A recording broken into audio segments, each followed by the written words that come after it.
If you keep losing deals to your objections, the best way to overcome an objection is, well, not get it in the first place.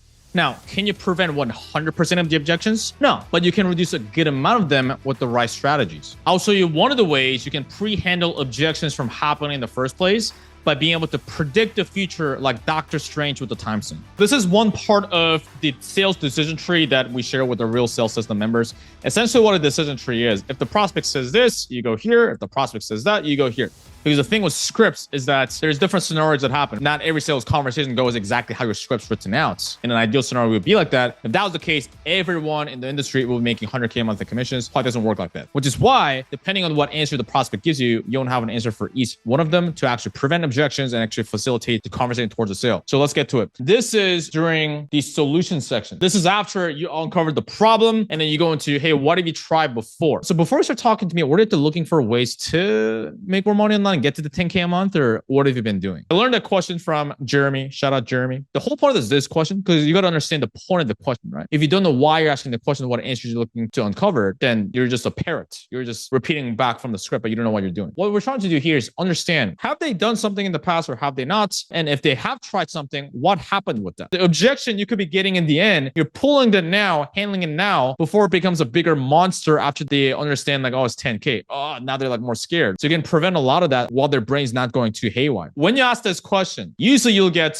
one or two different types of answers. Number one, yes, I've tried whatever. They'll tell you, I've tried dropshipping, I've tried a program, whatever. Different part is, no, I haven't tried, or I've just been looking around. So let's go through this one first. Yes, I have tried something. What you want to do, hey, what happened there? Did it work? Did it not work? At this point, they'll either tell you right away before you even ask. They're like, yeah, like it didn't work, yada, yada, yada. Or they'll just say like, yeah, I tried XYZ thing. All right, cool. And now if you have to clarify, you can clarify. If they just say like, yeah, I tried something. Oh, what did you try? And then they'll say like, I tried a different course before. Well, what type of results did you get with that? Or how did that go? There's different ways you can ask. Just use conversational flexibility. But the whole point is what happened there. If they say, yes, it did work, you can just ask a takeaway question, which is, sounds like it went all well. What had you looking for some outside help? And then the problem will come out. But if they say, oh, not good, which is a typical answer you'll get, then you want to understand, okay, what happened there? Is it the person didn't put in the work, or is it the programs just completely like they took away their money and just ran away, which is very rare, almost never happens. But you want to ask a clarifying question, right? Okay, so were there other people in the program getting results? But you want to ask in a neutral tone, not assumptive. Otherwise, they're going to feel like they're being judged. Only two answers you could get, yes or no, because the question is designed that way. Now, when you get a yes, they'll usually say, yes, but insert excuse here. We don't let them get to the but. So they'll say, yeah, okay, so if other people were getting results, what do you feel held you back from getting results from the same program? So you're asking in a curious, neutral way. At that point, there's two types of answers you'll get. They'll either do an excuse or a genuine reason. They'll be like, oh, actually my father passed away, and so I just wasn't in the right headspace. So this is when we use social acuity, like social intelligence. Okay, that's pretty recent. So, that's fair enough. Empathize if something like that happens. Oh, so sorry to hear that. And how are things different now? You can ask this question. Oh, I'm in a better place now, so I actually want to give it a better shot this time. At that point, you can just move on to the next part. But a lot of times what will happen is they'll give an excuse. They'll be like, life got in the way, working too many hours for my job, yada, yada, yada. And if it seems like it actually is an excuse, which a lot of times it is, again, use your social awareness. If you don't get them to take responsibility, what happens at the end? They give the same thing as an objection at the end. I don't know, man. I don't think now's at the right time. I'm too scared. Now you can still handle that. It's not like the sale's completely lost, but a lot easier if you pre-handle it here. And also if you tie down the reframe we're about to go over right now, then if the objection does happen, it makes it easier for you to overcome it. So let's go over it. If you want to get some of the SOPs like the decision tree we're going over right now and get feedback from me,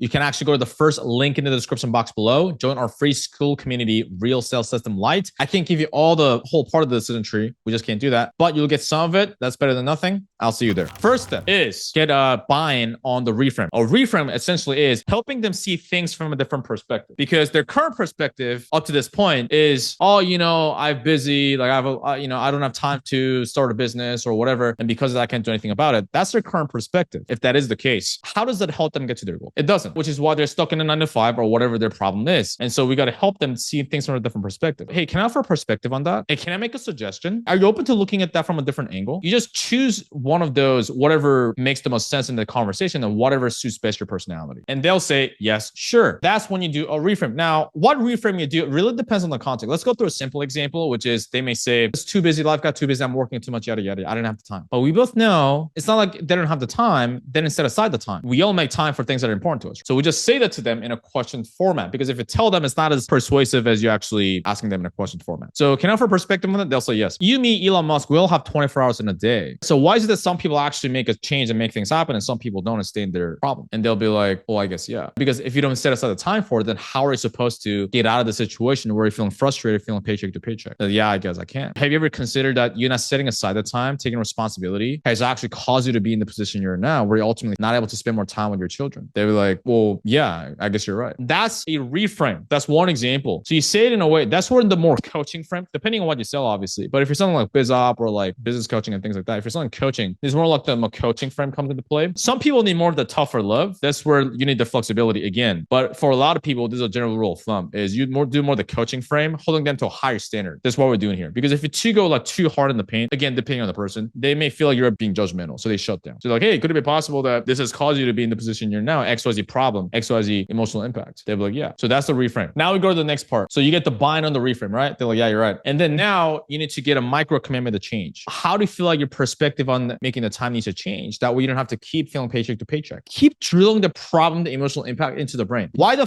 don't need to take responsibility? Well, dude, because you're paycheck to paycheck, not spending time with your kids as a father. We're not saying that to them, but we're helping them realize and remind them. How do you feel XYZ needs to change? That way you don't have to XYZ problem. That's those framework there. So just plug in for whatever they said. And they usually the answer you get is, yeah, I need to change. Or I guess I need to change. Well, I'll try, I need to change. But that's something that's better than nothing, but it's not concrete. Is that really good enough? You got to coach them on how to talk. You got to actually solidify and cement that buy-in and then micro commitment to change. The things you can say is, yes, we both know you need to, but the question is, are you willing to? And they say like, yeah, I'm willing to. Okay, boom. But why? We ask them why, because we want them to solidify and cement. Whenever you ask why or why not, you say that whenever it's going to benefit the sale. So what's going to benefit the sale is them taking responsibility. Okay, but why? Then say, yeah, because if I don't take responsibility, I'll fail my job. I'll hate my life. I hate my wife. I'll hate my kids. Da, da, da, da. Boom, you got it. And then from there, you can move on to the next part. And also, whenever a prospect gives you an excuse or a fear, you should be thrilled,